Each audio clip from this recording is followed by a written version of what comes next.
Alright, I wanted to jump on this one before I got a little too late. Miguel Berchelt managed to defend his WBO interim super featherweight title against Chonlatarn Piriyapinyo. Some of you guys may remember Piriyapinyo from a fight that he had with Vasyl Lomachenko.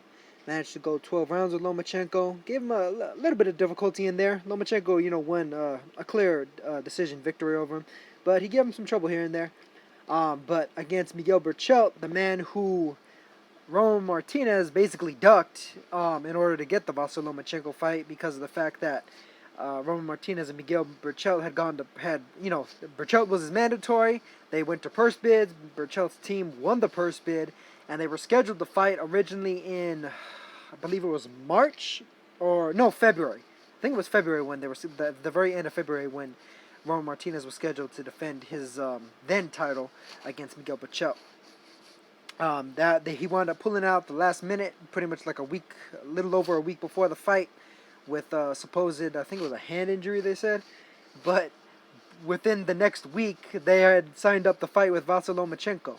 I'm not exactly sure how much they paid Berchelt in order to step aside with regards to, allowing Lomachenko to challenge Martinez for the WBO title. But it wound up happening, and Berchelt was basically named the interim champion after he defeated a replacement opponent, George Jupp of the UK. But here tonight, he was basically trying to solidify his position as the #1 mandatory for Vasyl Lomachenko against a fellow WBO rated fighter in Chonlatarn Piriyapinyo. Piriyapinyo is 61-3 with 61-3 with 41 knockouts. Berchelt managed to get to now 29-1 with 26 knockouts. Knockout artist right here. And he basically proved exactly that against Piriyapinyo. Went in there, pretty much hammered Piriyapinyo, dropped him with a clean left in the fourth round. Followed up on that and pretty much just flatlined Piriyapinyo. Piriyapinyo took a pretty bad beating, especially for a fight that was only 4 rounds. They wound up having to carry him out on the stretcher. Got beat down, got laid out, and I mean Berchelt was pretty much showed exactly the type of power and danger that he provides, and likely is the reason, the true reason, outside of the supposed injury to Martinez as to why Roman Martinez did not fight him. So Berchelt pulled off an excellent victory here against Piriyapinyo, a man who went 12 rounds with Vasyl Lomachenko. Couldn't even last a third of that with Berchelt.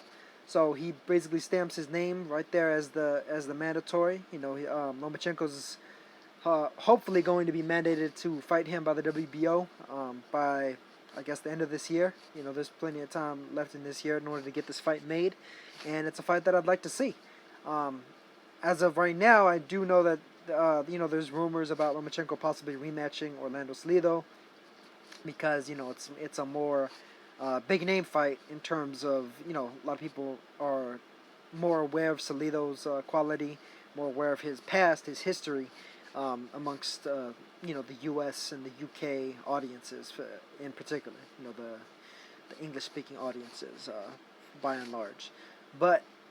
To me, I really want to see Berchelt get his shot.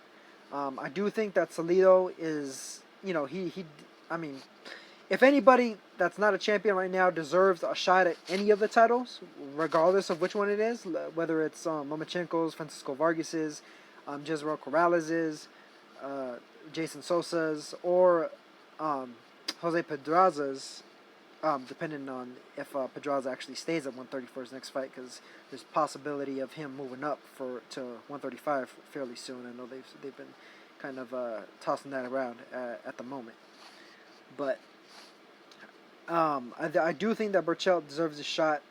He's been waiting for it all this time. His team even won the purse bid to Martinez, and he was that close to getting it, and got snatched away from him in favor of a bigger name, bigger money opponent, which is really, it's just really unfortunate, and it kind of bothers me to see when guys basically just kind of get the red carpet treatment over other guys who legitimately deserved and or earned their opportunity at the big time, and I try to be consistent with regards to that. I've done a lot of critiquing of certain fighters for kind of like, overlooking fighters who are top contenders. They're not big names, but they're top contenders, and they want their shot at glory just like these other fighters got their shot at glory before them. They were given their shot at glory in order to become a champion, become a star, what have you. And it's like they're unwilling to, I don't necessarily want to say pay it forward, but for lack of a better term, pay it forward. Basically, at least give the younger up and comers, the younger contenders, the guys that have worked their asses off, worked their lives off, in order to get that shot at greatness, that shot at broader superstardom, and like to not give those guys a shot, I think it's it's just whack to me.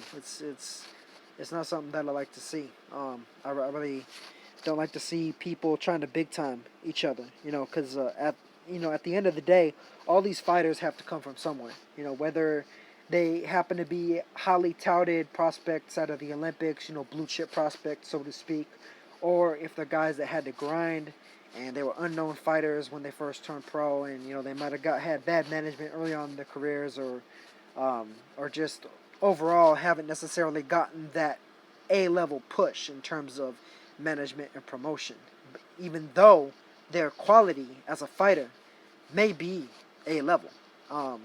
Berchelt, as from what I've seen of him, in spite of that one loss that he has, the knockout loss, he seems like a quality fighter. He's he just annihilated a guy who had gone 12 with the guy that he's supposed to be fighting next. So, to me that says a great deal about his quality, and depending on who wins between him and Vasyl Lomachenko, should they fight, it would say a lot about either guy, regardless of who wins, and with a good weight on the manner of victory as well. It's two high-level guys, two of the arguable top super featherweights in the division, and it's just a solid fight as far as I'm concerned. I like to see fighters like Berchelt get their shot. He's a guy that hasn't really been on U.S. TV very much, primarily just on the Spanish networks. This fight was on BN Sports Español, and it's just I want to see fighters that get their shot, because they deserve it. Just because HBO or Showtime or PBC or whoever else isn't just throwing them out in front of the public and saying like, here, this is the guy to look out for, the way they do with so many prospects. This guy's beyond the prospect level. This guy is an interim champion. He's a guy that could have potentially already been a full-on champion, and otherwise is a legitimate top contender in terms of if you subscribe to the one champion per division rule. This is a top 5, top 10 level fighter, and for him to be overlooked, should he be overlooked for this shot that he's earned, I think would be just a real disgrace, a disgrace to the sport, a disgrace as far as Vasyl Lomachenko is concerned, with his rhetoric and what he said in the past and what his team has said in the past. And it's and it's something that I think happens way too often. I think it happens just way more often than it should. It's almost like Terence Carver versus Victor Postol. A lot of people were calling for the fight, and I'm glad it's happening personally. But I wouldn't have minded if somebody like, say, what was his name? I'm blanking on his name now. Edward Troyanovsky. Edward Troyanovsky. If Crawford had fought Edward Troyanovsky instead of Victor Postol, I would have been completely fine with it. Why? Because in spite of the fact that Troyanovsky hasn't been getting the HBO push, hasn't been getting 24/7s and my fight, my life, and hasn't been featured on the Fight Game and all this other stuff, he's a guy that's a legitimate top fighter. He's a champion. He's the IBF champion. Went in there and upset the apple cart against Cesar Cuenca, who was looking to try and match Floyd Mayweather's 49-0 record. Floyd Mayweather and Rocky Marciano's 49-0 record, and would have otherwise been looking to break it had he actually defeated Troyanovsky. He came up short in both of their fights, and that's all there was to it. But Troyanovsky is that's a solid win on his resume. I mean, Cuenca had showed a lot of class, a lot of speed, a lot of skill against Ik Yang in his previous fights. Yang was really favored to defeat Cuenca before then, and Cuenca showed out against him. Troyanovsky did the same against Cuenca. Ricky Burns not so much. He's the other champion, of course. But even still, if they would have like said fought each of those guys on the same card, for instance, I would have had no problem with that. In spite of the fact that Troyanovsky in particular, Burns not so much because he's won a few titles and he's gotten a lot of spotlight, but yeah, it's just that's just one example right there. Another example could be like Jorge Lara, the guy that recently just knocked out Fernando Montiel, guy that people really hadn't heard of, most likely before he knocked Montiel out. A guy that just basically stormed onto the scene at featherweight. He probably wasn't rated, even maybe top 10 at featherweight before that fight, but he went in there and completely crushed one of the top featherweights, and he proved himself worthy of being somebody to be reckoned with, somebody to be talking up with regards to guys who deserve a title shot, regardless of which title it is. Guys who deserve a shot at the big names, the big stardom, the marquee events.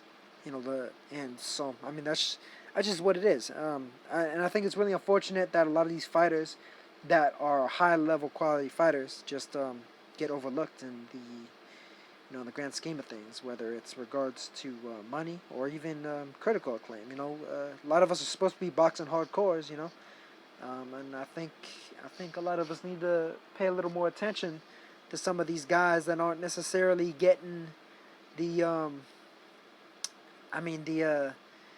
what do I want to say, the red carpet treatment. These guys aren't getting the heavy hype. They're not getting their features played on the big movies and stuff. They're not getting their features played, so to speak, on the Civil War, on Marvel Civil War and everything. Whereas they may be getting played in the art house. They may be high quality dudes that some of these guys may not be paying attention to unless they're out actively searching and trying to find out exactly who are the best fighters, who are the top 10 in each division, the top 5 in each division.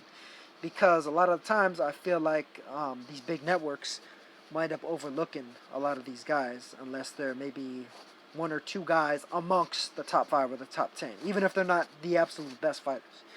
Which brings me back to Ron Martinez. I mean, to me, it's very arguable if he was even the top 5 fighter in the division when he fought Lomachenko. So, take that for what it's worth. Good to see Berchelt get another victory, just a brutal victory at that. I'm hoping Piriyapinyo manages to recover. He looked like he was pretty badly hurt in there, and that's pretty much it. Catch you guys in the next one. Peace.